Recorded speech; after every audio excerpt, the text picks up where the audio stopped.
আসসালামু আলাইকুম। মায়ের হাতে রান্নায় স্বাগতম জানাচ্ছি। আমি আজকে আপনাদের জন্য খুব মজাদার একটি রেসিপি নিয়ে চলে আসলাম। আজকে দেখাবো কামরাঙ্গা পিঠা। কিভাবে এই কামরাঙ্গা পিঠাটা বানানো হয় সেটাই আজকে আপনাদের সাথে শেয়ার করব। খুব সহজেই এই কামরাঙ্গা পিঠাটি বানানো যায়। একবার খেলে বারবার খেতে মন চাবে, এটা আমি গ্যারান্টি দিতে পারি। আর কথা বাড়াবো না, চলুন মূল রেসিপিতে চলে যাই।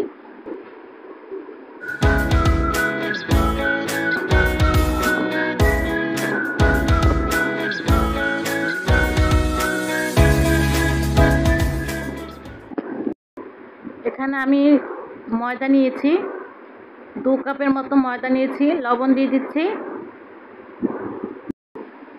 এখানে আমি 2 চামচ ঘি দিয়েছি। ঘিটা দিলে খুব সুন্দর একটা সেন্ট আসে।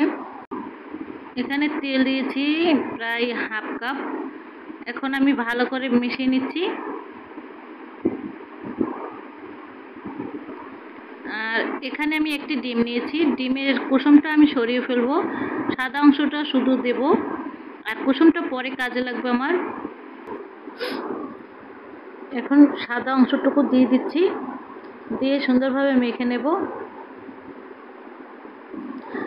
উষ্ণ গরম পানি দিয়ে দিচ্ছি। অল্প অল্প করে পানিটা আমাদের এই ময়দার ভেতর দিতে হবে পরিমাণ মতো।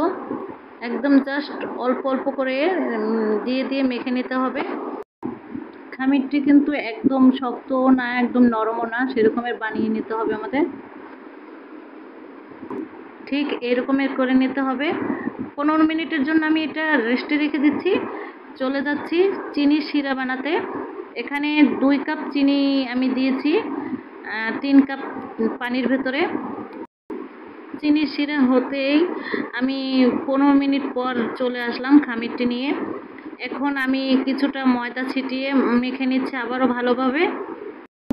যে কোনো ময়দা বা আটার খামির আপনি মেখে যদি রেস্টে রেখে দেন 20 মিনিট বা 15 মিনিট, খুবই সফট হবে এবং যে জিনিস আপনি বানাবেন সেটাও খুব ভালো হবে। আমি এখন বড় একটি রুটি বানাচ্ছি। রুটিটি কিন্তু বেশ বড়ই বানাতে হবে এবং সামান্য একটু মোটা বানাতে হবে। এখন আমি এর মাঝে শিরার কাছে চলে আসলাম, চিনির গ্লাস দিয়ে দিচ্ছি। এখন আমার সেই রুটিটা কিন্তু খুব ভালোভাবে বেলা হয়ে গেছে। উপর থেকে দিয়ে দিচ্ছি কর্নফ্লাওয়ার। এখানে আমি 3 চামচ কর্নফ্লাওয়ার দিচ্ছি। খুব ভালোভাবে কর্নফ্লাওয়ারগুলো রুটির উপর থেকে ভালোভাবে ছড়িয়ে দিতে হবে রুটির উপরে।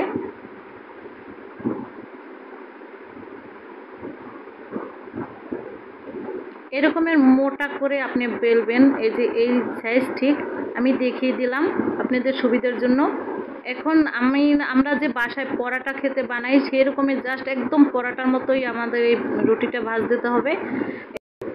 আবারও আমি এই ভাজে উপর থেকে কর্নফ্লাওয়ার দিয়ে দিচ্ছি, সুন্দর করে লাগিয়ে দেব।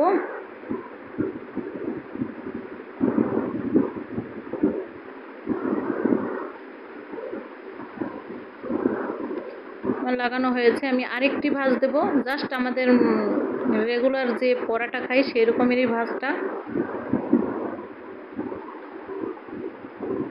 এর উপর থেকেও কর্নফ্লাওয়ার দিয়ে দিচ্ছি আমি।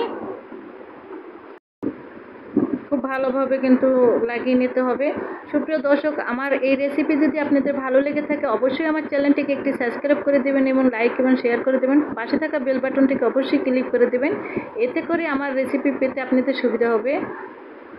এখন কিন্তু আমি আরেকটি ভাজ দিয়েছি, দিয়ে কর্নফ্লাওয়ার দিয়ে দিচ্ছি। এবার শেষ ভাজটা দিয়েছি, দিয়ে সুন্দর করে আমি এটাকে আবার বেলে নেব। একটু সামান্য কর্নফ্লাওয়ার দিয়ে তারপর আমি বেলে নিচ্ছি।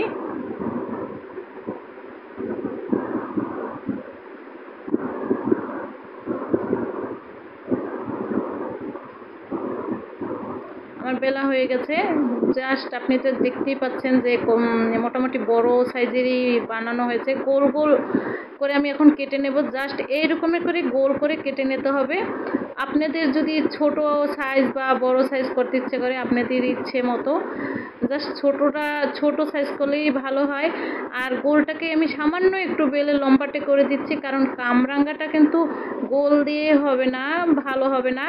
এর জন্য সামান্য একটু পরিমাণ লম্বা করে দিচ্ছি। সেই যে কুসুম রেখেছিলাম সেই কুসুমের কাজের টাইম হয়ে গেছে। এখন আমি এখান থেকে মাঝখান থেকে কুসুমটা লাগিয়ে দিচ্ছি।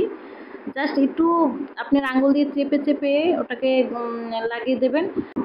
আমি আরেক পিস লাগিয়ে দিয়েছি। এর উপর থেকেও আপনি জাস্ট একদম একই রকমের কুসুম লাগিয়ে নেবেন। একটু আঙুল থেকে চেপে নিয়ে তারপরটা কিন্তু কুসুমটা লাগাতে হবে।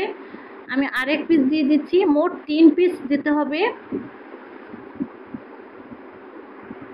এখন বাসায় যদি আপনাদের ছোট মানে কাঠি থাকে, যে কোনো ধরনের কাঠি পরিষ্কার, সেই কাঠিটাই আমাদের এখানে প্রয়োজন হবে। এখন আমি এই কাঠি নিচ থেকে দিয়ে দিচ্ছি আর উপর থেকে আরেকটি দিয়ে সুন্দর করে টাইট করে বেঁধে নেব দুপাশে। সামান্য একটু হালকা চেপে দেবেন, শক্ত করে বেঁধে নেবেন এখানে 2 সাইডেই। সুপ্রিয় দর্শক, আজকে যে সকল নতুন দর্শক বন্ধু আমার রেসিপি দেখছেন অবশ্যই আমার চ্যানেলটিকে একটি সাবস্ক্রাইব করে দেবেন এবং লাইক এবং শেয়ার করে দেবেন। আর পাশে থাকা বেল বাটনটিকে অবশ্যই ক্লিক করে দেবেন, এতে করে আমার রেসিপি পেতে আপনাদের সুবিধা হবে। আমি আশা করি নতুন নতুন রেসিপি আপনাদের মাঝে নিয়ে আসবো। আপনাদের শুভকামনায় আমার কিন্তু এই চ্যালেঞ্জ চলছে। আপনাদের একটি সাবস্ক্রাইবে আমার অনেক হেল্প হবে, আমার এই চ্যানেলের এগিয়ে যাওয়ার সুযোগ হবে। এখন দেখেন পিঠাটা কিন্তু আমি জাস্ট সবকটা পিঠে এরকম করে বেঁধে নিয়েছি। এখন ভাজার পালা। আমি তেলটা গরম করতে দিয়েছি, ভেজে নিচ্ছি। একদম গরম তেলের ভেতরেই এই পিঠাটা দিতে হবে।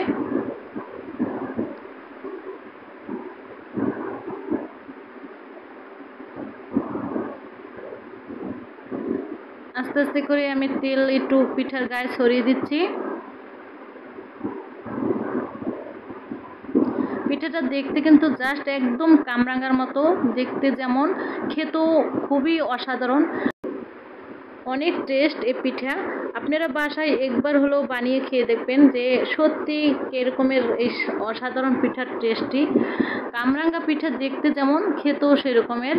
দেখেন কি সুন্দর করে আমি এই পিঠাটা কিন্তু কামরাঙ্গার আকার হয়ে যাচ্ছে।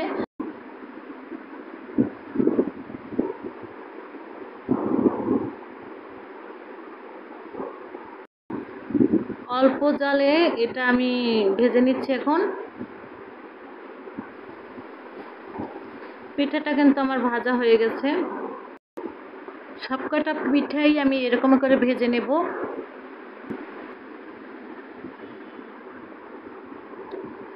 পিঠাটা আমি তুলে নিচ্ছি। এখন আমি আরেকটি পিঠা ভেজে দেখাচ্ছি। জাস্ট পিঠাটা কিন্তু যখন চুলায় দেবেন সুন্দর করে গরম তেল পিঠার গায়ে আস্তে ভাবে দিয়ে দিবেন। পিঠাটা পাত্তাগুলো একদম অটোমেটিক কামরাঙ্গার আকার হয়ে আসবে।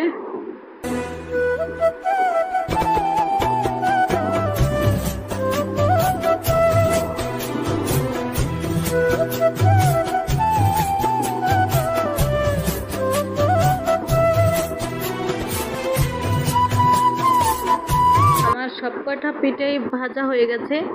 এখন আমি যে চিনির শিরাটা বানিয়ে রেখেছিলাম সেইটাই আমি উপর থেকে দিয়ে দেব।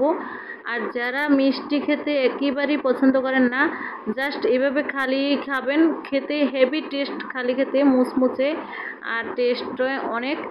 আর মিষ্টি যারা পছন্দ করেন তারা অবশ্যই চিনির শিরাটা দিয়ে নেবেন, খেতে তো আরও টেস্ট হবে। আমি দিয়ে নিলাম।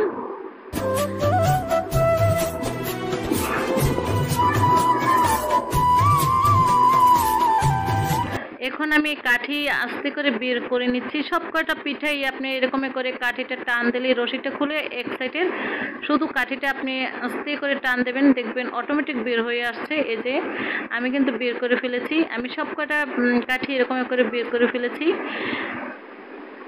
সুপ্রিয় দর্শক, আজকে আমার রেসিপি যদি ভালো লেগে থাকে অবশ্যই আমার চ্যানেলটাকে একটি সাবস্ক্রাইব করে দেবেন এবং লাইক এবং শেয়ার করে দেবেন। পাশে থাকা বেল বাটনটিকে অবশ্যই ক্লিক করে দেবেন, এতে করে আমার রেসিপি পেতে আপনাদের সুবিধা হবে।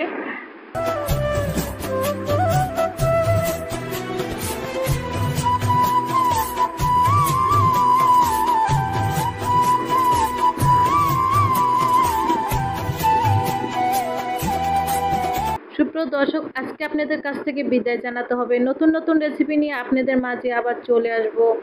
আজকে এখানেই বিদায় জানাচ্ছি। আল্লাহ হাফেজ।